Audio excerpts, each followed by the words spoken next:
జై శ్రీరామ్, వందే మాతరం. హిందూ బంధువులందరికీ నమస్కారాలు.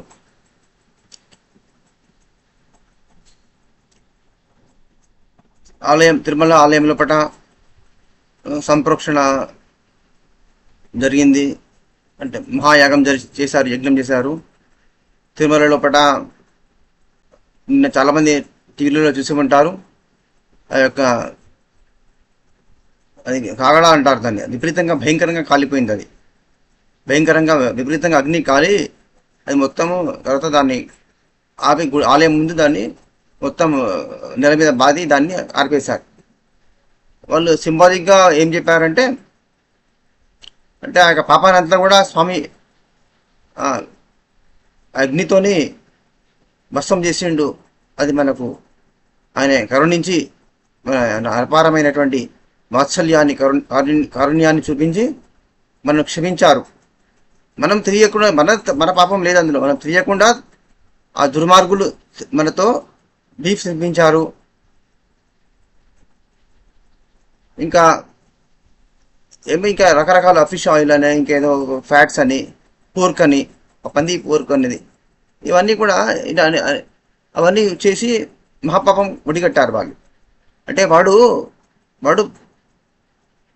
ఒక పాషండ మతానికి చెందినటువంటి వాడు సైకో. వాడు ఆ మతం పట్ల మనకి ఎటువంటి వ్యతిరేకత లేదు.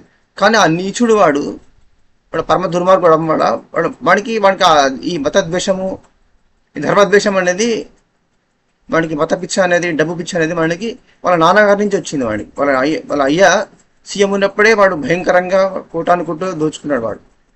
వాడిని శిల్కంపిల్లి పెట్టి వాడు ఐఏఎస్లు నేర్పించి వాడందరూ దబాయించి వాడు లక్షల కోట్లు సంపాదించిండు వాడు. లేకపోతే వాడికి ఆ టీవీ, ఆ సాక్షి టీవీ అని, ఆ సాక్షి పేపరు, ఆ constructions, infra construction, real estate, Azerbaijan అనే ఒక ఐలాండ్ ఉన్నది, అక్కడ విపరీతమైనటువంటి ప్రాపర్టీసు, యూకే లోపల వాళ్ళ బిడ్డలను సెట్ చేసి వాడు అక్కడి నుంచి మనీ లాండరింగ్. వాడు సైకో రెడ్డి, జలగారెడ్డి గాడు వాడు అపారంగా సంపాదించుకున్నాడు.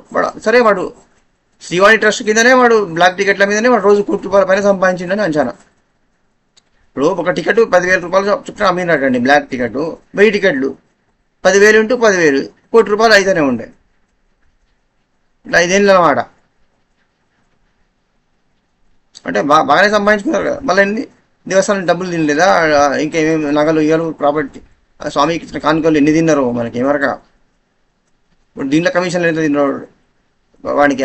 ₹350 వాడు నెయ్యి ఇచ్చినట్టు వాడికి కొన్నాము. అది మంచి నెయ్యి అంటాను వాడు అధర్మారెడ్డి అని. వాడైతే కనపడతలేడట. వాడు పవన్ కళ్యాణ్ గారు చెప్పారు, దీక్షలో ఉన్నారు ఆయన చెప్పాడు, వాడు కనపడతలేడు, వాడు ఎడుగు కూడా తెలియదు అంటాను వాడు. ఇక ఈ వైపీ సుబ్బారెడ్డి వాడు సుప్రీంకోర్టులపై పిటిషన్ వేసుకున్నాడు. వాడు విచారణ చేయదట. అంటే నీకు నిజాయితీ ఉండేది ఉంటే నువ్వు ట్రయల్గా అంగీకరించాలి. కానీ నువ్వు విచారణ చేయదంటావు అంటే నువ్వు రాస్కెల్, నువ్వు కంప్లీట్గా నువ్వు నీచుడివి, నువ్వు ధర్మద్రోహి, దేశద్రోహివి, ధర్మద్రోహి కాదా నువ్వు? ఎందుకు భయపడతాను నువ్వు? ట్రయల్ ఫేస్ చేయాలి కదా. ట్రయల్ విచారణ చేయొద్దు అని అంటే దొంగ దాన్ని విచారణ చేయొద్దని అంటాడు. అదే నిజాయితీ పరుడు అంటే మమ్మల్ని విచారణ చేయండి సార్, మాకేం ప్రాబ్లం, మేము తప్పుకుంటే కదా మాకేం భయమా అంటారు. మరి అలా నువ్వు ఫేస్ చేయాలి కదా. వాడు జలగారెడ్డి గాడు ఎందుకు వాడు అల్లకల్లి వాడు ఎలుకల ఆ పొక్కలోని ఎలుకలాగా వాడు బయటికి వస్తలేడు. వాడు ఇప్పుడు ప్రొటెక్షన్ లేకుండా వాడు బయటికి రాడన్నట్టు వాడు. అరే జలగారెడ్డి, నువ్వు మోగోని వయ్యేది ఉంటే బయటికి రారా, జనాల మధ్యకి వచ్చి మాట్లాడాలి. ఆ యొక్క నిన్ను నపుంసక జాతికి చెందిన నువ్వు గేవో, లెస్బియనో, ట్రాన్స్జెండరో, నేను ఏమనాలో తెలుస్తలేదురా. నువ్వు ఏ జాతికి చెందినటువంటి మృగానివో తెలుస్తలేదు. నువ్వు జంతువులతో పోలిస్తే జంతువులు అమంచండి. కుక్క అంటే కుక్క విశ్వాసపాత్రమైన జంతువు. పంది, yes, that is the right. నువ్వు ఆ జాతికి ఆ గోవాకి చెందినటువంటి జంతువే నువ్వు. సరే, ఎందుకు ఆ రాస్కల్ గురించి మళ్ళీ అయితే బాధ అండి, డిప్రెషన్ అనమాట. ఇంత ఇంత ఇంత ధర్మద్రోహాన్ని ఇది ఔరంగజేబు వాడది మహమ్మద్ గజనీ ఘోరీ వాళ్ళు చేసిన తర్వాత మళ్ళా స్వంతం వచ్చినాక వాడు గజనీ వాడు ఘోరీగాడు 17 సంవత్సరాలు శ్రీశైలం గుజరాత్లో సోమనాథ్ మీద దండయాత్ర చేసిన చరిత్ర చదువుకున్నాం 17 times. మరి పృథ్వీరాజు 16 సార్లు ఓడించి వాడు వదిలిపెట్టినాడ. 17th కూడా వచ్చి దూసుకొని సంపాదించిన వాడు. 16 సార్లు నిష్పెట్టడం నేను తప్ప కదా ఆయన మన కర్మ అది. సోమనాథుడు పట 1,00,000 మంది బ్రహ్మణులు పూజారులు హత్య చేయడం జరిగింది గర్భగుడిలో పట. వల్లభాయ్ పటేల్ గారు సొంతం వచ్చినాక మళ్ళీ పునర్నిర్మాణం చేసిండ్రు గుజరాత్లో పట సోమనాథ దేవాలయం. జ్యోతిర్లింగం క్షేత్రం అది మనందరికీ తెలిసినటువంటిది. అటువంటి అంత నీచమైన పని తర్వాత మళ్ళీ ఇప్పుడు అంత నీచమైన పని ఇప్పుడు జరిగింది స్వతంత్ర భారతంలో పట 75 ఏళ్ళ తర్వాత ఈ రాస్కల్ వీడి ద్వారా జరిగింది. 200 గుళ్ళు ధ్వంసం చేసిన వాడు లోకల్ టెంపుల్స్ను. అయితే వాడు మన హిందువులకు ఆధ్యాత్మిక రాజధాని అన్నమాట. ఇక్కడ కలియుగ వైకుంఠం కదా, కలియుగ ప్రత్యక్ష దైవం కదా, శ్రీమన్నారాయణుడు శ్రీ వెంకటేశ్వర స్వామిగా ఉన్నాడు కదా. శ్రీకృష్ణ పరమాత్మ మళ్ళీ బకుళాదేవి దగ్గర బకుళమాత దగ్గర శ్రీనివాసునిగా వచ్చి ఇక్కడ వెలిసిండు అక్కడ. ఇక మనం చదువుకున్నాం పురాణం శిష్టాచల మహత్యంలో కూడా ఉన్నటువంటి విషయం ఇదంతా కూడా. అయితే దీన్నే వాడు చేయాలనుకున్నాడు, వాడు భంగపరచాలనుకున్నవాడు. మొత్తం భ్రష్టు నాశనం చేసి తర్వాత హిందువులందరినీ మొత్తం వాళ్ళ మతంలో మార్చుకొని అక్కడ మళ్ళీ వాళ్ళ కట్టుకొని వాళ్ళ ప్రధాన అవసరాలు కట్టుకొని మొత్తం వాడి రాజ్యం ఏర్పాటు చేసుకుందాం అనుకున్నాడు. వాడు రాజు, వాడి పిల్ల రాణి, వాడి తర్వాత వాళ్ళ వీళ్ళగాళ్ళు ఇట్లా రాజ్యాధికారం అనమాట. రాజరిక వ్యవస్థ అన్నట్టు. ప్రజాస్వామ్యం తొక్క ఏమి లేదు, అంతా సామాన్యులను మరణాలను మోసం చేయడానికే. ఈ దేశంలో ప్రజాస్వామ్యం ఎక్కడ ఏడ్చింది కనుక. సరే, మనం వాట్సాప్ గ్రూపులో ఏదో మాట్లాడాలనుకుంటే ఏదో సందర్భం ఇవన్నీ వస్తూనే ఉంటాయి ఇక. ఎందుకంటే ఇట్స్ అ మిక్స్చర్. ఒకడే ఐసోలేటెడ్గా ఒక సబ్జెక్ట్ మాట్లాడేటట్టు ఉండదు. ఎందుకంటే ఇది సిస్టమ్ ఇస్ సచ్, అన్ని పరిస్థితులు అలాగే ఉన్నాయి, అన్ని కేవటిక్గానే ఉంటాయి. Everything just get mixed. మన అన్ని గ్రూపులలో కూడా ఒక మంత్రము శ్లోకం వచ్చింది. ఇది సుప్రభాతము స్వామి వారికి, శ్రీ వెంకటేశ్వర స్వామికి సుప్రభాతము ప్రపత్తి అన్ని సూత్రాల తర్వాత లాస్ట్కి ఏం చెప్తారు? అజ్ఞానిన మయా దోష అశేషాన్ విధాన్ హరే క్షమస్తత్వం శేషశైల శిఖామనే. ఈ మంత్రం కదా మనకు మా అన్ని గ్రూపులలో షేర్ చేశారు.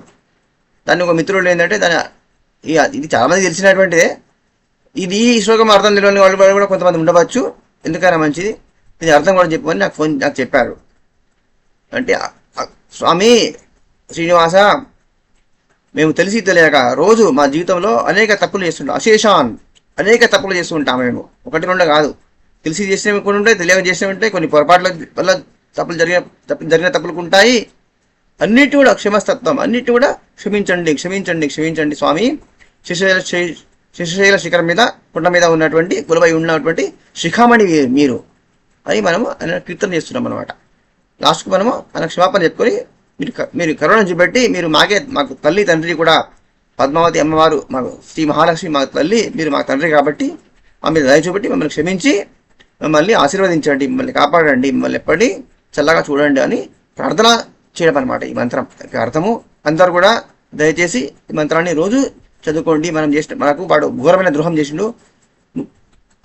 అంతకన్నా ఇంత ద్రోహం ఏమిటిదంటే స్వామికి నివేదన చేసేటువంటి నైవేద్యంగా పెట్టేటువంటి వాటన్నిటిలో కూడా ఒక లడ్డు అంటారు. ఏంటంటే అందరూ ఒక లడ్డేనా, వడలు ఉండవా?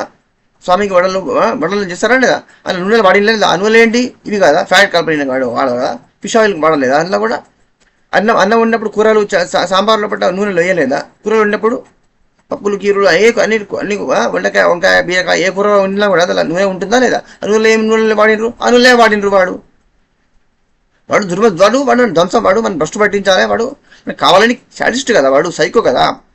కావాలని వాడు ఇవన్నీ ఇటువంటి గలీజ్ పదార్థాలు కుక్కలయ్యటనండి. అది విన్న ఎంత గెలగల కొట్టుకో మనసు కలడిల్లిపోతున్నది. అత్యంత హీచమైన జంతువుల యొక్క బోన్ ఎక్స్ట్రాక్ట్ని చేసినటువంటి ఆయిల్స్ను వాడడం జరిగింది. మన అందరికీ ఇంత చేసి మన దేవుని పట్ల కూడా మనకు అంత అపాతాలు చేసి ఇక ఇదన్నీ మాట్లాడుతున్నారు. ఇంకొక విషయం ఎవరు కూడా మాట్లాడతానే లేరు. రోజు స్వామికి 5 సంవత్సరాల పాటు మన రూల్లా కూడా ప్రతిరోజు అయితే స్వామికి రోజు యజ్ఞం జరుగుతుందా? శ్రీనివాసుని కళ్యాణం జరుగుతుందా? రోజు పొద్దుగాల అఖండ దీపం ఉంటుందా? అఖండ దీపం లోపల గర్భగుడి లోపల శాంక్టమ్స్ దూరం అఖండ గర్భగృహం లోపల అఖండ దీపం ఉంటుందా లేదా? ఆ దీపంలో పోసిన నూనె ఏంటిది? అది నూనె కాదా? వాడు పంపినటువంటి కల్తీ నూనె కాదా? ఆ బోన్ నుంచి ఫ్యాట్ నుంచి తీసినటువంటి జంతువుల నుంచి తీసిన నూనె కదా. అంటే ఎంత పాపం చేసిన వాళ్ళు సరైన సంప్రోక్షణతోనే అయిపోయింది అంటున్నారు. అయిపోయిందని మనం కూడా స్వామి దయ చూపెట్టి అంతా అంతా సంప్రోక్షణతో అంతా మంచి ప్రక్షాళన అయిపోయింది, అంతా పవిత్రం అయిపోయిందని మనం భావించాలి. విశ్వాసమే గొప్పది. అంటే మనం రోజు ఇది సరిపోదు, సరే వాళ్ళు చేసేది వాళ్ళు చేసినారు, కానీ మనకు ఆప్షన్స్ చాలా ఉన్నాయి. మనది పాషాణ మతం లాంటిది కాదు, మనది ధర్మము. స్వామి మనకి ఏం చెప్పాడు? శ్రీకృష్ణ పరమాత్మ భగవద్గీత ఇచ్చిండు మనకు. మొత్తం సమస్త వేద ఉపనిషత్ సారమే భగవద్గీత. దానిలో ఏం చెప్పిండు స్వామి? రోజు 18 అధ్యాయాలు ఉన్నాయి కదా, 18 మెట్లు అన్నమాట, 18 అధ్యాయాలు. ఆ 18 మెట్లు ఏంటిది? విషాద యోగం నుంచి లాస్ట్ వరకు అన్ని యోగాలే, 18 కూడా యోగాలే. యోగా అర్జునుడు ఏడుపు కూడా ఒక యోగమే. మనం రోజు ఏడుస్తున్నాము జీవితంలో కూడా. ఇప్పుడు మనం ఏడవడం వల్ల కానీ మన ఏడుపు యోగం కాలే, అర్జునుడి యోగం మాత్రమే, అర్జునుడి ఏడుపు మాత్రమే యోగమైంది. అది మనము ప్రవచనకర్తలో వినండి, తెలుసుకోండి. ఎందుకో రోజు ఒక చాప్టర్ చదవండి, అర్థం తాత్పర్య సహితంగా చదువుకోండి. దీంతో మన అన్ని పాపాలు పోతాయి, మనకు స్వామి అనుగ్రహం కలుగుతుంది, మన దేశం రక్షించబడుతుంది. పరమాత్మ యొక్క ఆశీర్వాదం లేకుండా ఆ వెంకటేశ్వర స్వామి, కాశీ విశ్వనాథుడు, ఆ కనకదుర్గ అమ్మవారి, మన వరంగల్ భద్రకాళి, తిరుమలవాడ రాజేశ్వరుడు, శంకరుడు, శ్రీశైల మల్లికార్జునుడు అందరూ ఒక్కరే. అన్ని ఒకటే పరమాత్మ అన్ని రూపాల్లో ఉండడానికి అనేది మన ధర్మం చెప్తాంది. లలితా త్రిపుర సుందరి అన్నీ ఒకటే. పరాశక్తి అన్నా, శక్తి అన్నా, శివుడు అన్నా ఒకటే, ప్రకృతి అన్నా ఒకటే. వాళ్ళకు అన్ని వేరు, కానీ మనకు అన్ని ఒకటే. అన్ని ఒకటే అన్నది మనం ధర్మం చెప్తాను కాబట్టి దీని అడ్వాంటేజ్ వాళ్ళు మనల్ని మోసం చేసిండ్రు. అది మన పెద్దవాళ్ళు, మన పూర్వీకులను మోసం చేసిండ్రు. అమాయకులు వాళ్ళు చదువుకోలేదు కాబట్టి మోసం చేసిండ్రు. అది 1000 ఏళ్ళు మన తాతలను చదువుకు దూరం చేసిండ్రు వాళ్ళు, అందువల్ల మోసపోయారు. లేకపోతే అంతకుముందుకు మన దేశంలో పడ చదువుకునే వాడేవాడు ఒక్కడు కూడా నిరక్షరాస్యుడు అనేవాడు లేడు. ఏ స్త్రీ కూడా చదువుకునే మహిళ లేదు, చదువుకునే పురుషుడు లేడు. భారతదేశం అందరూ చదువుకున్న వాళ్ళే అప్పుడు, ఒక 1000 సంవత్సరాల ముందు. తర్వాత ఎప్పుడైతే ఈ లేచులు వచ్చిండ్రో అప్పుడు మన నాశనం అయిపోయింది సర్వం. సరే, ఇంకొకటి ఏంటిది? ఇంకొక ఆప్షన్ కూడా ఉన్నది. రోజు విష్ణు సహస్రనామం కానీ, లలితా సహస్రనామం కానీ, శివసహస్రనామం కానీ, ఏదైనా సరే, శ్రీకృష్ణ, రామచంద్ర, ఏ సహస్రనామం అయినా సరే మీరు ఒకటే సహస్రనామము చదువుకోండి. ఉదయం కానీ సాయంత్రం కానీ చదువుకోండి. దీని ద్వారా మనోవాక్కాయ కర్మణ, త్రిగుణాల వల్ల జరిగేటటువంటి అన్ని రకాల పాపకర్మలు అన్నీ కూడా నశించిపోయి పరమాత్మ యొక్క ఆశీర్వాదం లభిస్తుంది. ఆయన మనను రక్షిస్తాడు ఫిజికల్ లైఫ్లో పాటు ఇక్కడ. తర్వాత when this physical body will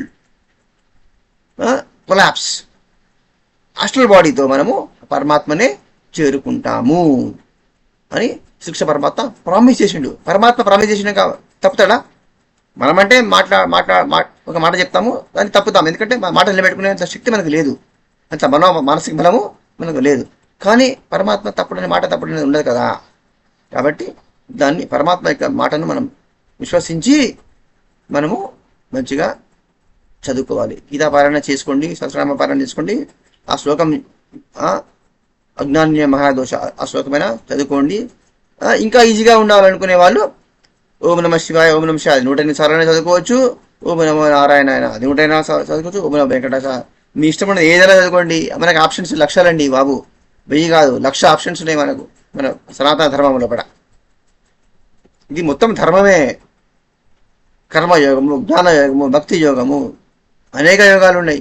నిష్కామ కర్మయోగము, ఇవన్నీ కూడా మళ్ళీ కర్మయోగము, జ్ఞానయోగం, భక్తి యోగం అన్ని 3 యోగాలలో కలుగుతాయి. అన్ని వచ్చే వాళ్ళనే కలుగుతాయి. మళ్ళీ లాస్ట్కి మనం చదివినాక, లాస్ట్ 18 చాప్టర్స్ చదివినాక మనకు అర్థమైనాక మనం ఏం తెలుస్తుంది? ఈ 3 వేరు కాదు, అన్నీ ఒకటేని మనకు తెలుస్తుంది.